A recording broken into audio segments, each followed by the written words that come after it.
Hello all, మీరు చూస్తున్న శ్రీరామ్ వేదం. నా పేరు సుధీర. ఈరోజు మీకు వంకాయలతో నిల్వ ఉండే పచ్చడి చూపిస్తాను. ఇవి నూరు వరహాలు అంటారు. ఒక పువ్వుకి అలా అన్ని చిన్న చిన్న పువ్వులు వస్తాయి, కానీ అది ఒక్కటే ముద్ద పువ్వు. ఇందులో పింక్ ఉంటుంది, ఎల్లో ఉంటుంది, ఆరెంజ్ ఉంటుంది, చాలా కలర్స్ ఉంటాయి. మీకు ఒక్కొక్కటి నేను చూపిస్తాను. ఇలా ముద్దురు వంకాయలు పండు తిరిగిపోయినాయి, మా చెట్లకు ఉన్నాయో తీసుకున్నా నేను.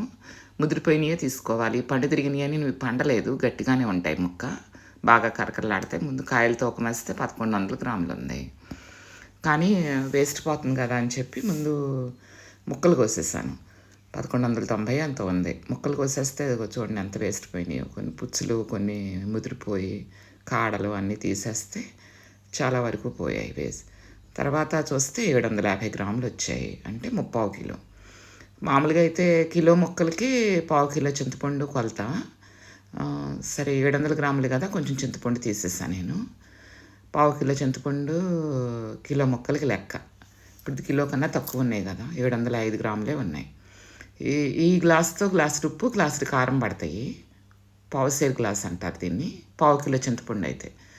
కానీ ఇప్పుడు అన్నీ కొంచెం కొంచెం తగ్గించేస్తాను, చింతపండు కొద్దిగా తీసా కదా. ముందు ఈ ముక్కలు గాజు గిన్నెలో తీసుకోవాలి.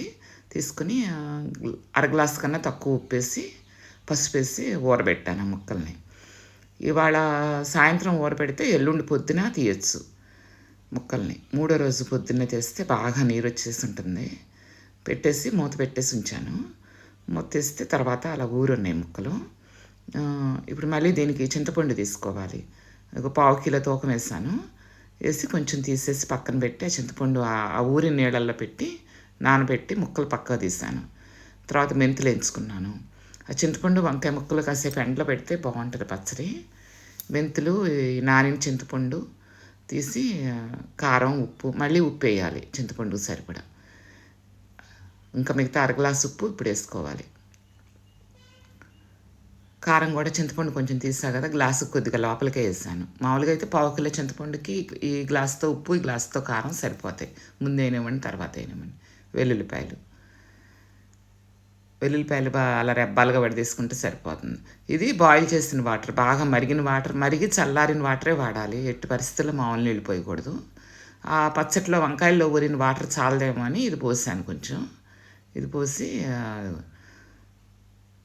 సరిపడా కొద్దిగానే పోయాలి, ఎక్కువ పోయకూడదు. వంకాయల్లో కొంచెం వాటర్ ఆల్రెడీ ఉంది కదా, చింతపండు నానుంది కదా, అప్పుడు అలా రుబ్బుకోవాలి. మనకి మిక్సీ నలగాలి కదా, అంతకు సరిపడానే పోయాలి. ఈ కన్సిస్టెన్సీలో రావాలి పచ్చడి. లూజ్ అవ్వకూడదు, గట్టిగా ఉండకూడదు.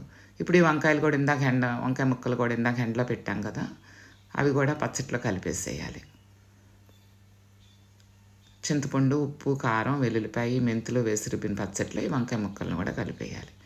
కలిపేసి పక్కన పెట్టుకుని ఇప్పుడు తిరగమోత. ఇది 1/4 కిలో చింతపండుకి కిలో వంకాయ ముక్కలకి 1/2 కిలో నూనె పడుతుంది.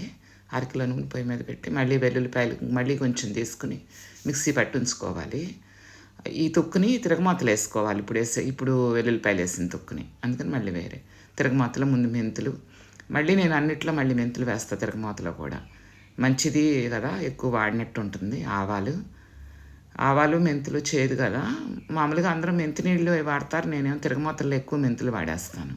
శనగపప్పు, పచ్చిశనగపప్పు, మినపప్పు మేము పొట్టు మినపప్పే వాడతాము, అదే వేస్తాను దీంట్లో కూడా. సాయిపప్పు వాడం. ఇడ్లీలు అవన్నీ కూడా పొట్టుపప్పుతోనే చేసుకుంటాం. పొట్టు మినపప్పు ఫైబర్ ఉంటుందని. ఇది ఇందాక వెల్లుల్లిపాయలు మిక్సీ పట్టిన వెల్లుల్లిపాయ తొక్కు. ఇది ఒట్టి వెల్లుల్లిపాయలే వేయాలి మిక్సీలో. మిగతా అంతా కరివేపాకు, ఎండుమిరపకాయలు ముక్కలు అన్నీ వేసి బాగా వేగనివ్వాలి. వేగకుండా పచ్చిగా ఉన్నప్పుడు కట్టేయకూడదు పొయ్యి. పప్పు అంతా ఎర్రగా వేగిపోవాలి. మనం వేసిన పప్పులన్నీ. ఇంకా వేగలేదు, అట్టి పెట్టాను, నురుగులు వస్తున్నాయి కదా. ఇప్పుడు ఎర్రబడింది పప్పు చూడండి బాగా. పప్పు బాగా ఎర్రగా వేగే వరకు ఉంచాలి. వేగిన తర్వాత పొయ్యి కట్టేసి కాసేపు పక్కన పెట్టేయాలి. ఎప్పుడు కూడా ఈ తిరగమాతలు ఆరిన తర్వాత కలిపితేనే మనకి బాగుంటుంది పచ్చడి. వేడివేడి తిరగమాతలు పచ్చడిలో పోయకూడదు, ఆరిన తర్వాతే కలపాలి. ఇది ఆరబెట్టి ఇలా పక్కన ఉంచుకొని ఇప్పుడు పచ్చట్లో కలిపాను చూడండి. చాలా ముక్క కరకరలాడుతా చాలా బాగుంటుంది పచ్చడి. వంకాయ పచ్చి ముక్క కదా, సంవత్సరం అయినా కూడా మెత్తపడదు. ఇప్పుడు మీరు జాడీలో కానీ గాజు గిన్నెలో, గాజు బౌల్స్లో కానీ తీసుకుంటే సరిపోతుంది.